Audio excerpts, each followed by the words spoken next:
What's going on, everybody, and welcome back to the Stomp podcast clips. We are recording an additional clips thing, not a clip from the episode, but a clip before we do the episode. Like we did with the Punk thing. Like we did with the Punk thing when AEW leaked that shit. Yeah. Like we did there because, this is cool as shit.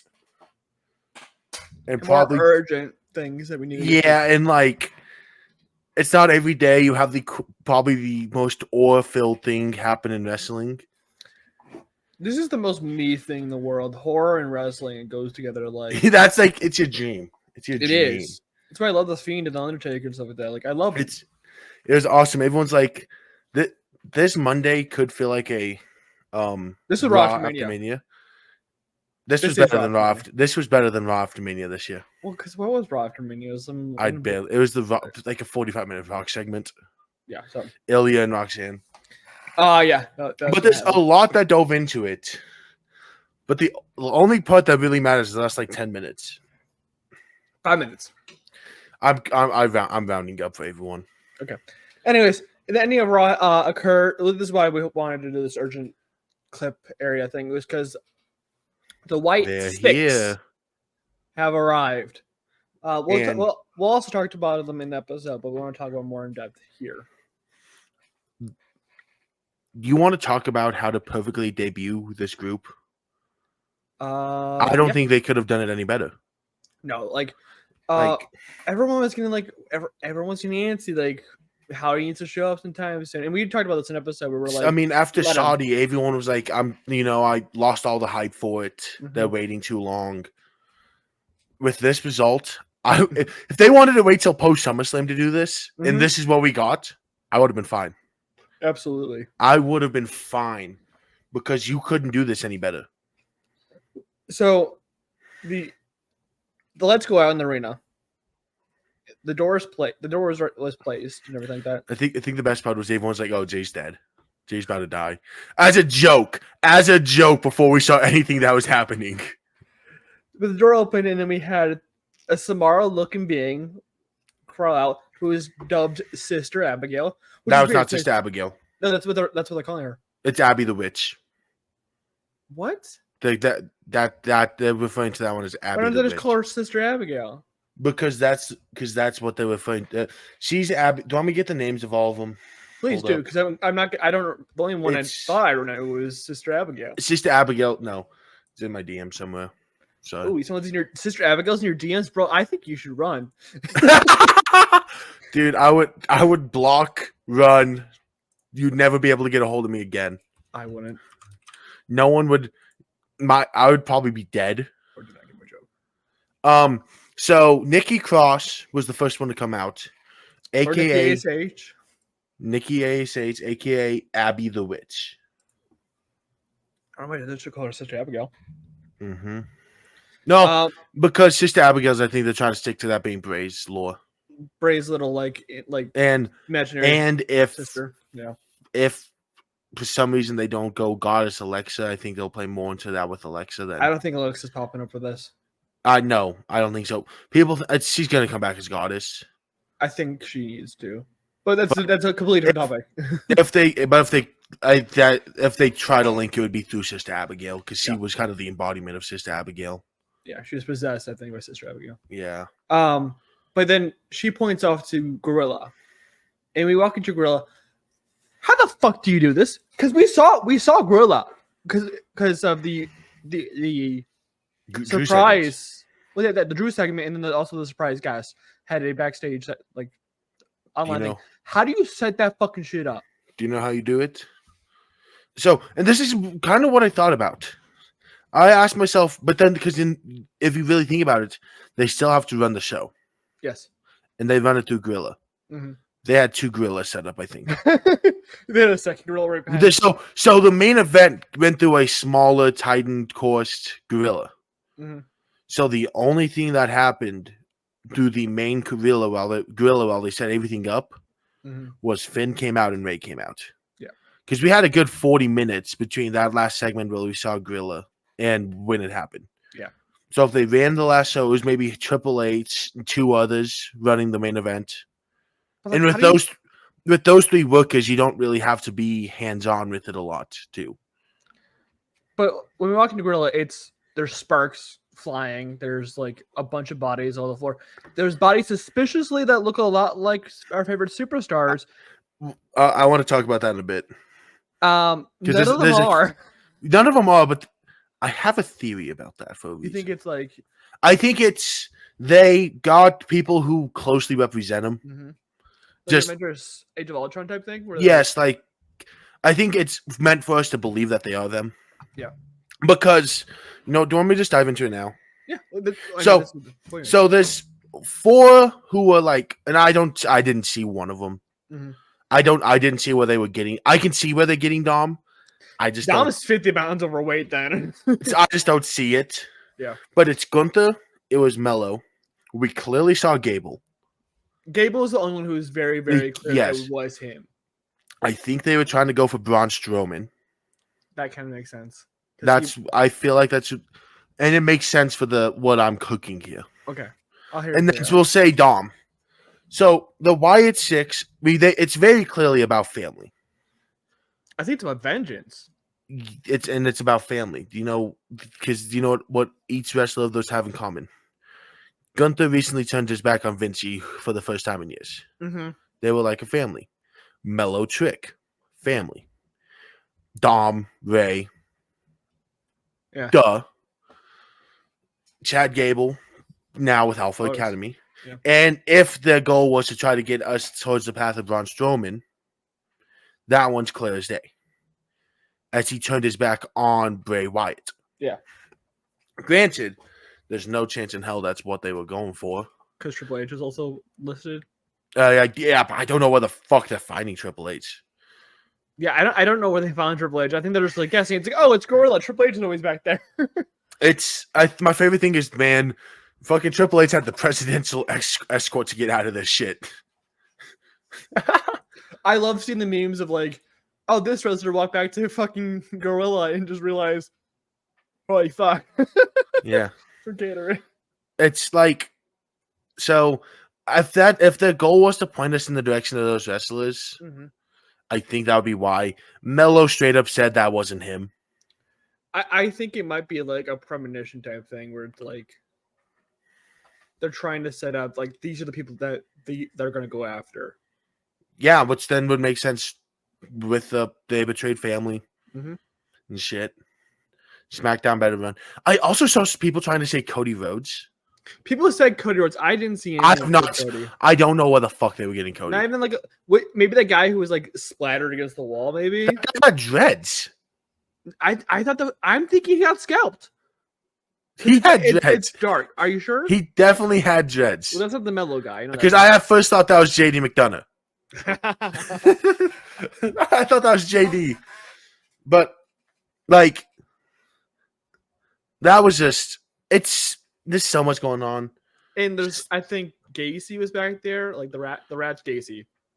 Hold on, let me pull back. I know the rat's Gacy. It is. Sorry, I need to find the reply because Gacy is Huskus, which is the rat. The pig. The pig. It's a pig. Yes. That's a rat. No, it was a pig. Okay. Yeah, but and Gacy was the one behind the curtain. Yes. Dexter was the one sitting in Gorilla. Yes, he's the bird that was in the corner. Yeah. Mercy the buzzard. Mm-hmm. The rabbit is Rowan. Rowan. Uncle Howdy's obviously Bo. He brought back the hammer from. Did you see the back of his mask though? No, I didn't see the back of it. It was Brody Lee's mask when they were the Bludgeon Brothers. Oh, that's dude. Like as creepy as this thing was, it made me incredibly sad because like someone pointed that out. I'm like, oh. Well, and Uncle Howdy's glove has Bray on it. Yeah.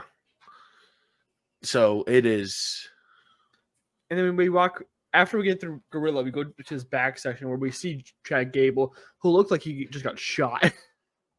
He definitely did. I don't think he did. I think he didn't. I think he ate the corner of that bin. I think that's what happened. Yeah. But the memes are hilarious. And then we see Uncle Howdy, and then we start backtracking through the whole thing. But like, you texted. I went to bed early. Like I turned off the TV because I'm like, I'm like the Bray thing, the Uncle Howdy thing will be him attacking someone. I don't give a fuck. Like I do texted you something like or. Like that's how you do an entrance. I'm like, what the fuck? Let me see what I exactly messaged you. So at 11:30 at night, I open up a Twitter to see this fucking 5-minute clip of us just creepily going through this backstage segment of people just getting brutalized. I just texted you. Now that's or. You said what? I turned it off and everyone in bed, and I just said they took out everyone. Everyone. Yeah. I'm so excited to see what they have planned for. I'm also worried. Why? Because, like, let's look at it. How do you follow this up? Like, clearly we know who that first target is. It's Chad Gable. Yeah. And they were teasing it on the way there. The thing to acknowledge that happened today, I don't even know if you saw this. Probably not. They got Adam Pearce. Oh, yeah, I did see that. You did see that? They got Adam Pearce. So, that's change. So our buddy Eero was like, put the belts on them. And I love the Fiend. I love Bray Wyatt, but I think that's what ruined the Fiend's feed them aura. Feed them to Goldberg. Having a creepy supernatural being go after championships when they're not greed filled feels weird. I'm fine with them having the belts. Like it makes sense if like if they're going after Damian for a certain reason, or they're going after Cody story wise, and it makes sense, and then it becomes I'm gonna put what I care about most on the line, which would be the belt in kayfabe. Yeah. Then it makes sense. But honestly, belt needs to make sense. It needs to make sense that they're going after the belts. But honestly, I'm perfectly fine with them just targeting everyone. Do you know how I book them? Honestly, they don't show up weekly. No, they do not show up weekly. I think their presence should be felt weekly. Shit, Jey Uso felt it. Jey was like, "You saw that too." I didn't mean to call them, but my boy Bray. I'm like, you know, I'm happy I brought out the Fireflies, but if they want them back, they can have them back. I don't want no smoke. Did you see the girl? Dijak? Did you see the girl? Dijak was like, I ain't jumping anyone. I ain't jumping shit. You sent me the meme of Dijak getting pulled up on a gator hink.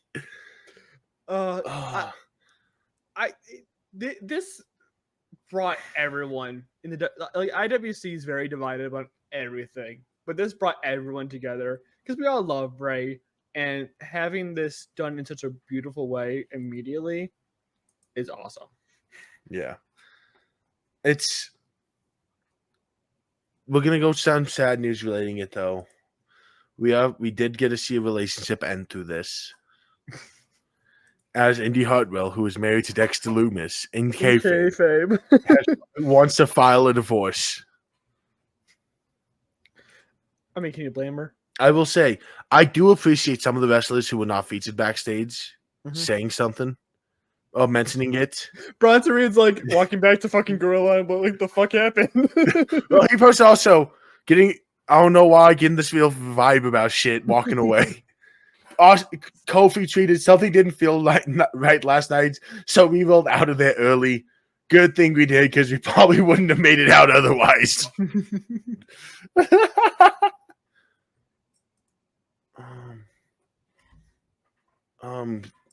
then like, oh shit, no. I was hoping they would make more sense per each one. I'm trying to see if there's anything else fun right now looking at it. But I don't think they should show weekly. I think they should show. I think the presence should be felt. Like Gable put the promo on and just terrify, like absolutely like petrified of everything that comes. And down. I almost don't want them to play into the supernatural side of things. I do. But no, as in like Gable could say something and something catches on fire. I don't know if that's the side you want to play into. That's sorry. That's too much like the last Bray run with Alexa. So I maybe go away from that a little bit. My question is: do you think we're going to see Super Fiend? I think it'd be sacrilegious if they did, but do you think we'll see Super Fiend? Yeah, okay. No. I just want to make sure we're on the same page. That Super Fiend's not going to show up. So, and this is the other thing. I want to talk about each member and why they were picked. Some of them have more headcanon. Some of them have stronger reasonings. Yeah. For example, Eric Rowan. Duh. Yeah. We know why he's one of the 6. Mm-hmm. Bo Dallas. Duh. We know why the 6 members, the Lantern, aka the Spirit of Bray Wyatt. Yeah. The other 3 is Nikki Cross, Dexter Lumis, and Joe Gacy. Yeah. We made jokes about Joe Gacy trying to be the new Bray Wyatt. I don't like that he's in the main roster, but if he's got a role, he's got a role. But it fits perfectly with him already playing that horror movie-ish character. See, the thing is, like, I wish the NXT would have pushed into a little bit more, where they like Gacy acts off, but I wish they would push into him being like slowly like just dragged into like this deep dark hole.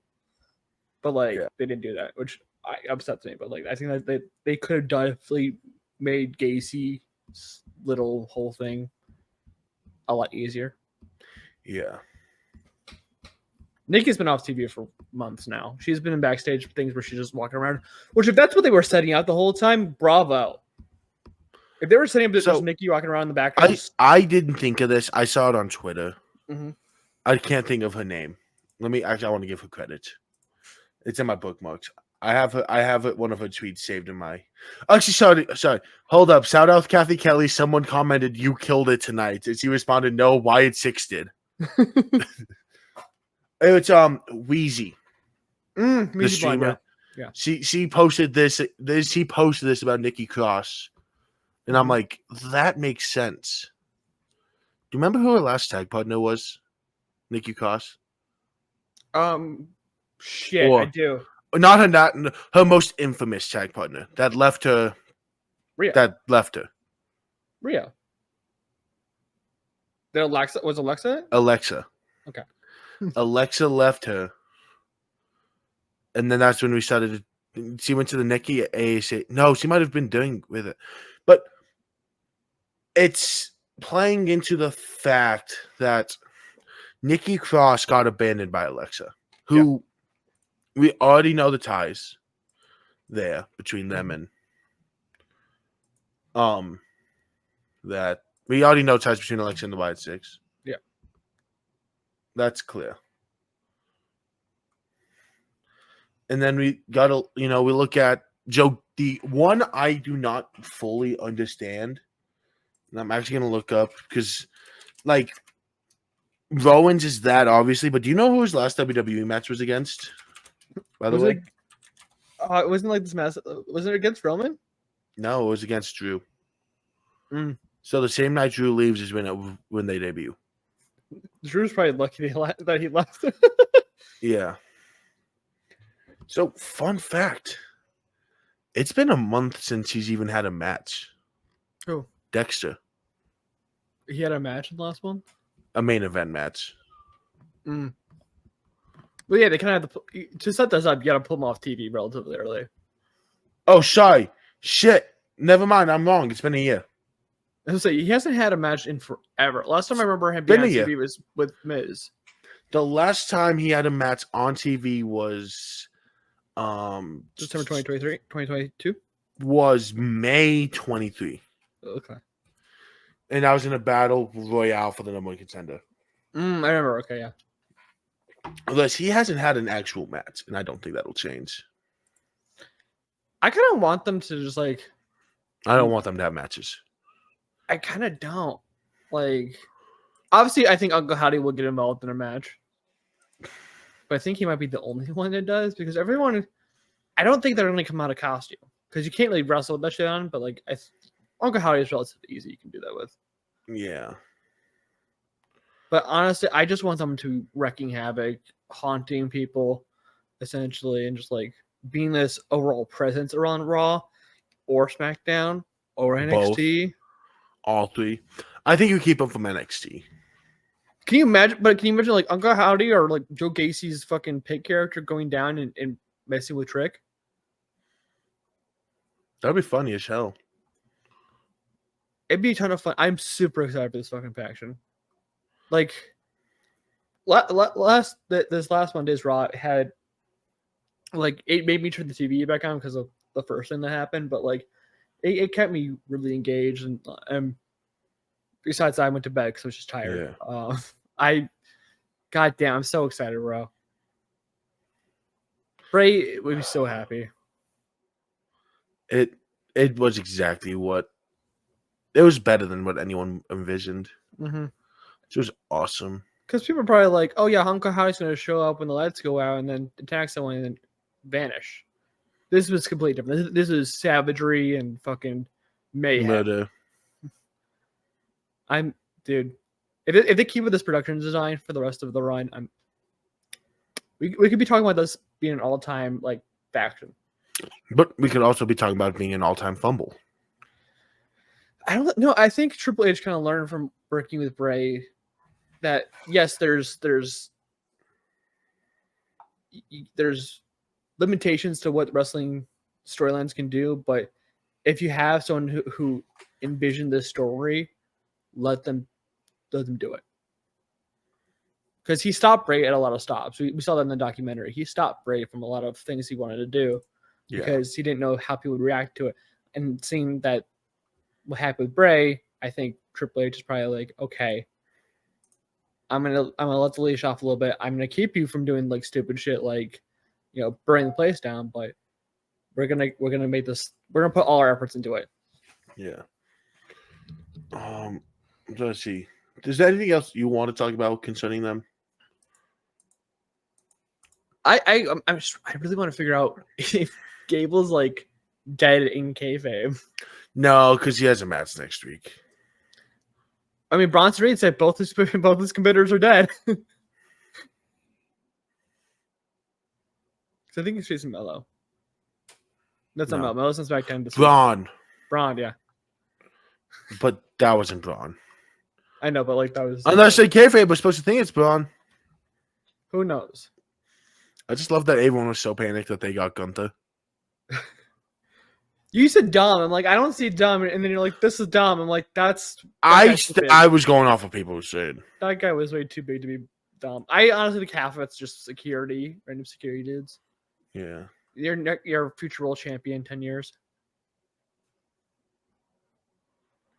Yeah, that's the other thing. We at least saw 6 world champions in that month. At least. But yeah, dude, I'm so excited. Can we talk about how good actually Nikki Cross did in her role? Dude, I want her to see her come out of its fucking TV next time she shows up. Fucking actually Samara that shit. I don't care if it's a rip-off. Samara that shit. I did not think that was Nikki Cross. Oh, I know it's Nikki Cross.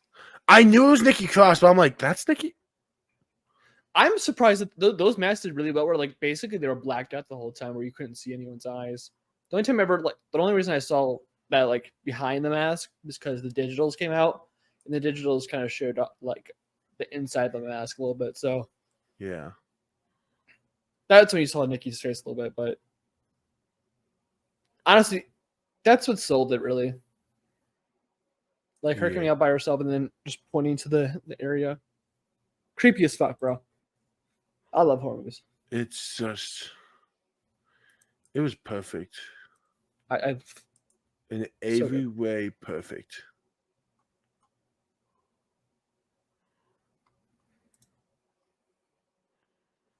All right. I think I don't have much more to talk about with it. No, I don't. Let us know what you guys think about the White Six and where you think this is going to go besides Gable. Obviously, we know it's going to Gable, but like, where after Gable do you think we're going? Who do they target? And how are they going to be interacting with Gable? Are they going to have matches? Are they just going to torture him to like his ends wits? Or like what's going to happen? How dark do you think this can go? Because we're out of the PG era. I mean, Zelina Vega called Liv Morgan a whore. So, and we literally got blood all over. Yeah, we got blood everywhere. Like, not like just like no wrestling blood, but like blood, like gore. Yeah. But yeah, let us know where you guys think this is going. And we will see you guys Saturday for the episode where we'll talk about this just less in depth. So, but thank you guys for watching. We'll see you guys Saturday. Bye bye.